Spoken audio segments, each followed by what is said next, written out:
Asking questions is literally our job. Demanding facts and answers, instead of just taking a president's word for it. The road to power is paved with hypocrisy. Coming from Jake Tapper, can you be less self-aware?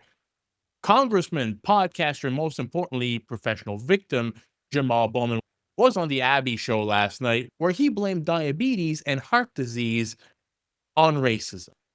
Imagine living this way where everything is racist. This is America. Catholic and pro-life the problem ministries is bombed. we are not dealing Catholic with pro-life America's ministries bombed. original sin and its disease of hate and racism towards black and brown people and sexism towards women and anti-LGBTQ sentiment. We are not dealing with that. Your colleagues in the Republican Party do not hold each other accountable when it comes to the racism that comes from the party on a consistent basis. Congressman, I mean, where are you on You the... can't be calm about this. I'm a black man in America. The reason why heart disease... I'm white, I can't comment Listen on to what I'm saying. The reason why heart disease and cancer and obesity and diabetes are bigger in the black community is because of the stress we carry from having to deal with being called the N-word directly or indirectly every day. If your colleagues would listen and try to learn and engage and grow and stop being so hateful, we could have a better country. Jamal, but unfortunately, we're still here. Jamal, the hate's coming from one side. Jamal, I feel your passion, and I understand where you're coming from, sincerely. I really, really do. It happens on both sides, Jamal. You might think it happens more on your side. Jamal, when I leave the show, Jamal, you should see my Twitter feed. I mean, and they're acquitted. Rodney King, Abner Louima, Eric Gardner, Trayvon Martin, black cops in Memphis. It's not the same. And I don't want to qualify or quantify pain. That's not what I'm talking about. Everyone goes through pain. But the racism in this country is the disease that will destroy us. And it's destroying us right now as we speak. January 6th, everybody was pardoned. Everybody's pardoned. Riots in L.A., they're insurrectionists. But we pardoned everyone January 6th. So, Congressman, this I was is there America. January 6th. I was evacuated January 6th. That was not a racist incident. I don't know why you're making that connection. My man was walking through the Capitol with a Confederate flag. I was evacuated, Congressman. What does the Confederate flag represent? Come on, Congressman. I'm asking you a question. This was about a riot in the Capitol. When you erect a wooden cross in American history, what does that mean? Google black lynchings in the South and watch the images that come up with black people hanging from trees and white people looking and eating sandwiches. This is America. Are we going to deal with it or not? Why are you in denial? Stop it. I'm not saying Let me let Mark respond. Holy shit. We might have to send him out to the fucking clinic here, the brain clinic, get him fucking checked out. Now, the ads you're about to watch are from a company called Progress Action Fund. I can't believe I didn't know about these before because they are hilarious. And the first one I'm going to play for you is an anti-ice ad. Get your popcorn ready. Just have a look at this. I had a really good time today. Yeah, me too. I really look... What are you doing? She's coming with us. What are you talking about? Who are you? I'm your Republican congressman. Now that we're in charge, we're rounding up illegals. She was born here. She's a citizen. I don't care. She looks like one of them. But don't worry. When she's in prison in El Salvador, she'll have lots of company. This is propaganda at the highest level. As if that's happening anywhere in America. Some girl gets off a date and ICE is picking her up. If she came in illegally, I wouldn't be against it. I'll give them one thing. The guy playing the Republican congressman, on a creepiness scale of 1 to Joe Biden, the guy's a solid 7. Let me play you a couple more of these ads because I think they're hilarious. Have a listen. Have a look at this. Do you have a condom? Yeah. No! Sorry, you can't use those. What are you talking about? Who are you? I'm your Republican congressman. Now that we're in charge, we're banning birth control. This is our decision, not yours. Get out of our bedroom. I won the last election. I'm not going anywhere. I'm just gonna watch and make sure you don't do anything illegal. Dr. Davis, what do I do? John, she needs an abortion or she's going to die from the pregnancy. Sorry, that's not happening. What are you doing? Who are you? I'm your Republican congressman. Now that we're in charge, we banned abortion. No exceptions. You can't do this. She's dying. I won the last election, so it's my decision. But don't worry, you can still have children, just not with her. Cringy talk show host and horrible rapper Nick Cannon, who is mostly known for having a horrible tattoo of his ex-wife's name across his back, was just on Industry Plant, Bobby Altoff's podcast, where she asked him to name his kids because he's got 12 kids by 6 women, and bro couldn't even do it. And the best part for me was when he tried to deflect by asking her, could you name 12 states? Listen to this nonsense. What are their names? I just told you. You told me one. Oh, you want all 12? 12 names. Go. All right. This is where I usually get in trouble. Why? Because you don't know all of them. I know all of them, but like when you're labeled, like can you label or just rattle off 12 of anything? Yeah. Okay, what can you rattle off 12 of? 12 Can you name colors. 12 states right now? They're not, like, what's something personal to me that Okay, I can you see exactly? Okay, name 12, what do you have 12 of? Well, most people don't have 12 of anything. I have $12. Can you have 12 tattoos? I don't even have 12 tattoos. You have more kids than I have tattoos. Exactly. All right, well, here we go. I'll label it off for you. See, let's keep me honest. There's rock, roll, golden, powerful, rise, onyx, legendary, Zion, zillion, zen, and see, this is where how many? You're missing 2. I'm missing 2. And then I would say, oh yeah, did I say beautiful?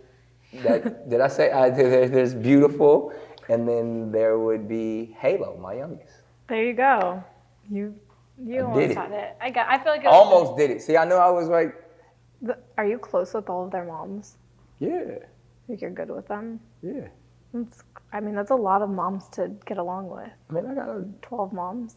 It's not 12 moms. It's only 6 moms. Okay. It's 12 kids. Okay. I don't. Oh, everybody that's true. on average has 2. Everyone on average has 2. Does anybody have 1? I mean, I said on average. Actually, 2 of them have 2. I mean, 2 of them have 1. People like Nick Cannon shouldn't be allowed to breed anymore. If you can't remember your kids' names, and if you have 12 of them with 6 women, you're cut off. And those are not names for kids. These are random words. People name their dogs those things. This is not what you name your kids. Bro gave his kids crazy names, and he can't even remember them. Those kids are going to grow up hating the man. He's not in their life. This reminds me of you guys remember the Cam Newton interview with the host? What was her name? She really dug into him. Let me see if I can find it here. A lot of people see my situation and not think that I'm not high function. What situation? See my situation? That's a very vague question, and it's for you what to situation are you referring to that they're looking at and thinking is not high function? Just my life. Your life entirely, or your life in relationships? My life. See, don't deflect. Let's stay here. Your life entirely, or your life in relationships? Both, really. And they think that you're low functioning? No, I don't. You just said people see your life and think you're not high functioning. The opposite of that would be low functioning. No. Okay, so here you go. You're trying to take my intentions away from this. Can I correct it? Yeah, go ahead. Or can I give you more? Yes, more information. Heck yeah. So, I'm not married, right? I have beautiful children. How many? 8. I didn't do my research. I thought it was 4, but 8. Okay. No, baby. Cool. It's by how 8. many women? 3. And this is the kicker. I want more. Now. By multiple women? What's the intent? I just want God about your wife? Him. I just want God to bring him. Oh, okay. And you just because my point is this: my desire to get married is lower than my fear of divorce. So, as you would say it, Dr. Brian, you said it. I didn't say it. I will agree. I'm just taking my time. You're not taking your time. I am, though. You're being very action-based. You're not taking your time. You're being very action-based. I'm taking my time. You're being very action-based. You have 8 kids with 3 different women. Yes. You are creating, procreating, and multiplying. That is not taking your time. You're being very selectively active, okay? So you're creating, in disclaimer, the kids are innocent, they are beautiful and amazing. Anything I say has nothing to do with them babies, because I can't wait to be a mom, and I love the kids, period. But you are proactively choosing where you want to be active at and where you want to take your time. You want to take your time in having a wife because of your own fears. But you will, and I say this with all respect and love, what I'm about to say next, okay, Cam? But you will selfishly create broken families, even if you're in their life and you're a proactive father, and I believe you're an amazing daddy. I can only imagine with just your presence and knowing you thus far. But these families are still broken. Every child cannot have Papa in the house with them. So some child, if not all, will end up with some kind of deficit without Daddy being there. Now, you chose to do that. I'm not saying you sat there and woke up one morning and said, I want to be selfish today, so I'm going to go make a baby. Not saying that at all. But those are selfish acts at the expense of your fear. So at what point do you feel the fear, do it anyways? And yeah, that is a low functioning behavior. To say that I am going to create these homes. Let me go better. I'm going to build these houses and put kids and these beautiful women and kids in them, but I ain't going to create a home in them. I'm going to wait till I dissipate my fear to find a wife where I'm still going to be fearful with, because there's no such thing as not having some type of nerve or some type of feeling behind marrying somebody who you're spending your life with. And then I'm going to build a home with her while all these other beautiful babies have houses. That's completely unfair and it's selfish. Just tell me when I can solve. Yeah, almost. That's completely unfair and that's selfish. And so, yes, you're taking your time in this department, but you're not taking your time in this department, which means you're compartmentalizing. And compartmentalizing never works. Compartmentalizing hurts everybody involved. Everybody who's in this box and that box and this box and that box and this box. And then here you go over here trying to figure out what box you're going to feed or entertain or do. Then you're looking outside to figure out who's your next victim to put in the box. It's unhealthy. And it's a huge dysfunction within our Black community that I truly believe personally, statistically, mental health-wise, and community-wise, that Black men would stop. Black men would what? Stop doing that, that they would stop that dysfunctional behavior of compartmentalizing and creating houses, not homes, and then finally a home with the wife. And then you have all these other houses that are homeless, but you over here at some point when you do get a wife, if you do, I'm saying if that's what you want, you will, you'll get whatever you want. You're trying to create a home. Totally dysfunctional and extremely, that's the epitome of selfish. Epitome of selfish. Being a dad is not just something to play around with. Look at all the stats that we talk about all the time about the kids from fatherless homes, more likely to be incarcerated, more likely to drop out of high school, more likely to commit crime, more likely to be homeless. I know bro's a millionaire, but your duties as a parent have nothing to do with how much money you bring in. Now let's move on to Jasmine Crockett, who was looking more ghetto than ever and had the worst take of the week. Listen to this. Integrity is not snatching lawful visa holders off the streets and throwing them into unmarked vans. Integrity is not revoking visas based on social media posts that hurt somebody's little feelings because kids decide that they want to go after Trump or this administration. We have a thing called free speech in this country. And since we're talking about integrity, I'm confused as to why my Republican colleagues aren't talking about the lack of integrity when it comes to the president's family's visas. Let me remind y'all that Melania, the first lady, a model, and when I say model, I'm not talking about Tyra Banks, Cindy Crawford, or Naomi Campbell level, applied for and was given an EB-1 visa. And what that stands for is an Einstein visa. Now, y'all that don't know, let me tell you how you receive an Einstein visa.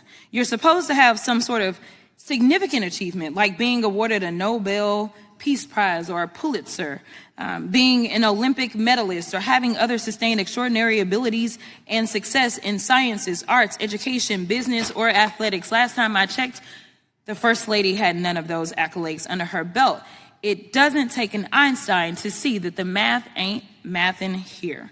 Nevertheless, what Republicans are doing with this reconciliation process, the travel bans and revoking visas, jeopardizes our national security. It threatens our communities, our higher education, and our economy. Visas like the largely vetted J visas for higher education and M visas for trade, training, attract the next innovators, medical providers, researchers, and educators that we need to build on American success. Oh, that is so ghetto.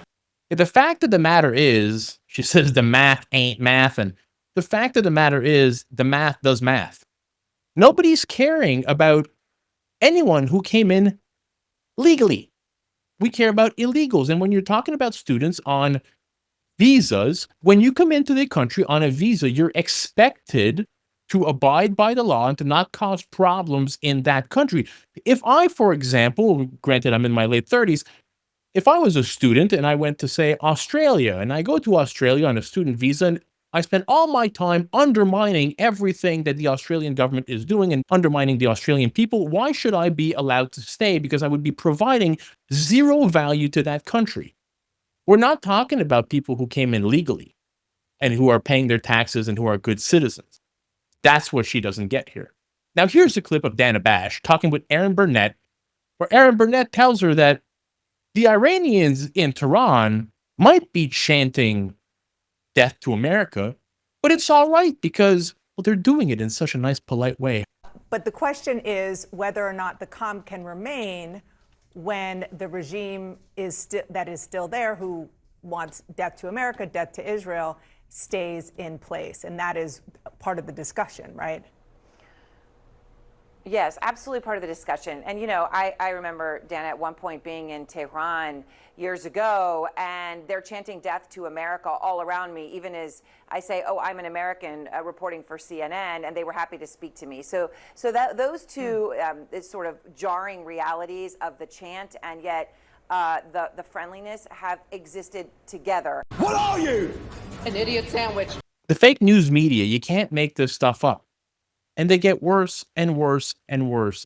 Now, let me leave you guys here with a clip of Nicolle Wallace saying that she was gutted, absolutely gutted, when she found out that murderers, rapists, and drug dealers of Nicaragua were getting deported back to their country. Let's do big picture Trump stuff, then I'll let you go. What scares you the most?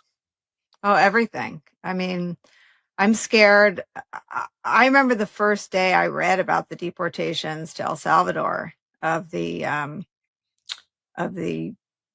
alleged Nicaragua members for whom no evidence was ever presented that they had anything to do with Nicaragua. And I remember saying to Mike, like, I wish I didn't feel so gutted, and I wish I could stop thinking about these guys being scared in El Salvador. And then I was somewhere. I was in Westchester. It's usually a baseball trip that has me. I don't know what I was doing, but we stopped to get something to eat, and I saw the paid ads that Homeland Security was doing in front of the deportees who were now prisoners at CCOT, and I was gutted. And I think I'm sometimes scared by how much anguish I feel over how they're treating human beings. But I think that if you abandon the anguish, then you carry out horrible things against human beings. And so I don't know, maybe that's too too circular and not very satisfying. No. But I'm scared about how much it bothers me that so many people are suffering. And I spent some time with folks close to former President Obama after the election, and I said, well, what's our guess on what happens? And they kind of said, look, it's not zero chance that it's catastrophic. It's far more likely that we kind of muddle through, but a lot of people are gonna suffer. And I'm scared of all that suffering, of witnessing it, of doing it justice, of covering it responsibly. And I refuse to accept that there's a quorum that wants to see people suffer. I just refuse to accept that. Could these people hate America anymore? I hope you enjoyed this video. I hope you had a laugh. Maybe you were informed by it. If you did, smash that thumbs up button for your boy. Consider subscribing to the channel. Help it grow. And I will catch you all in the next video. Peace out, everybody.